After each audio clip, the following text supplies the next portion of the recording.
Hey, I'm Jim. Hey everybody, I'm Sarah, Welcome to our channel. and today we're going to tell you 3 things that you need to know about Luffa Gourds. And 3 things we wish we knew. Look at the size of these gourds. So we live in Zone 9B, which we're actually in Sacramento, California, and we have a pretty long growing season here. It's a Mediterranean climate. I actually planted the seeds for the Luffa Gourd on March 15th this year. I started the whole of our garden by seed this year. I obtained Luffa Gourd seeds from, can I say that? I don't know. A seed retailer. Oh no, I think you can say that. Burpee.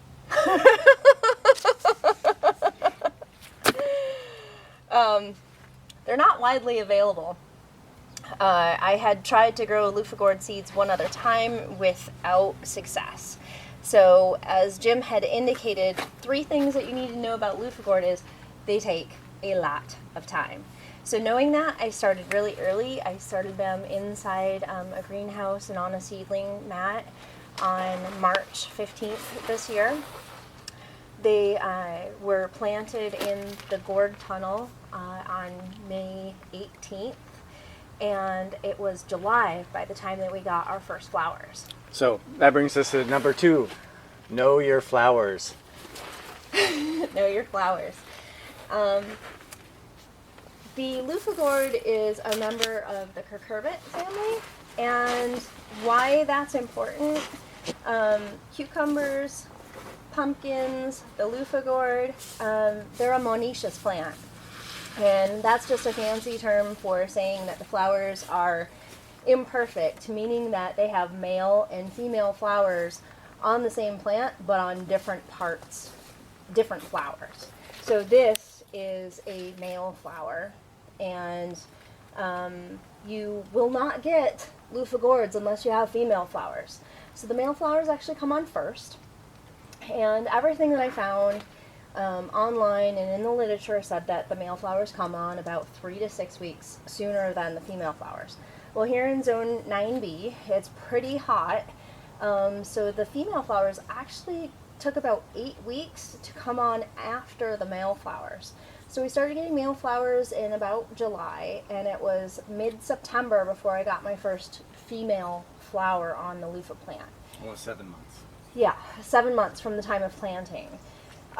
So it takes a long time to even get flowers in order to produce fruit. We're here on November 10th today, and we have a number of fruit which we'll share with you, but this is a male flowering stalk. And I will share some close-up photographs of these, but you can see there's actually a cluster of flowers here. And the female flowers are born singly, and they actually have, it looks like a miniature Luffa Gourd on the stalk. So they're very distinct, but at first you'll be like, oh man, I'm getting a ton of flowers and no fruit, and I know I wondered why my flowers were all upsizing, because if you see here, you can see these were each male flowers. They bloom and then they fall off after about 24 hours. So blooming, they kind of open one at a time and sort of in this spiral configuration. But yeah, you need to know your flowers and understand what triggers female flowering. I think in our case, we had a little bit of a cool break in the weather, because it was really hot here this summer. We had a number of days that were over 100. Humidity is really low. This is a subtropical plant. So which brings us to, Give them room. they need a lot of space. This is, I think there's 2 or 4 plants in here. What Jim said by give them room, absolutely give them space. This, we kind of turned the gourd back on itself a couple of times, and then it just escaped. It ran out into the yard through the path. It creeped over the fence. Jim's measuring right now, so we'll have a sense of how long the longest tendril is. 30 feet. 30 feet out from the Gourd Tunnel, and that's just from the edge of the planting box. There's probably an additional 3 feet from where the plant is rooted into the ground. So it is a very, yeah, it likes to wander. Just watch yourself here on some of the tomato plant, and watch your head. So welcome to the Gourd Tunnel. It's really a place of magic. So in here we've got some of the birdhouse gourds and also Luffa. This is pretty long. This is one of the longer gourds, and it looks like we've got about 20 inches of fruit here. When they're young, and about 6 inches or less, you can actually eat these. They're supposedly similar to a zucchini, or I've heard some people describe them as a cucumber taste, but we tried it.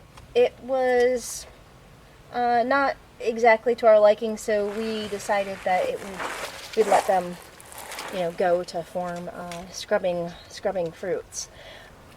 Well, the long and short of co-planting is, I wouldn't recommend it. Come on through. Watch your head.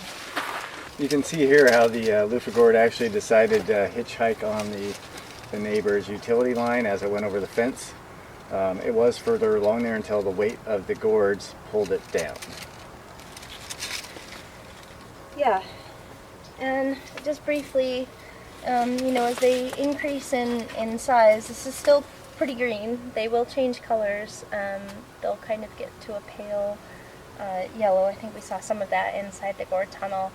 But really, my understanding is you're supposed to let these ripen on the vine, and what that means is kind of letting them go to a brownness. Now, we just had our first frost last night. It was a light frost, but still it looks like the vine has been pretty affected. In terms of location, sunny spot. These guys love sun. They also really love well-drained soil. We had ours on drip irrigation, and I really didn't do any sort of supplemental irrigation. Occasionally hit them with a little bit of fertilizer, but these were new beds, so the beds were well amended prior to planting. It's been a fun experiment. It's been a plant that really made me happy in 2020. It was really exciting, kind of frustrating at times when I was sitting in August thinking, where are the fruit? When really I hadn't had even any female flowers. I think that was the biggest thing, patience.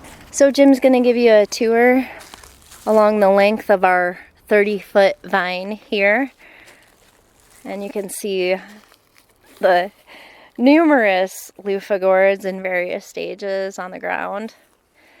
Again, it is a plant that kind of takes over a little bit, kind of grew through the rock rows, had to encourage it to stay off of the salvia, wound itself back upon itself 3 times.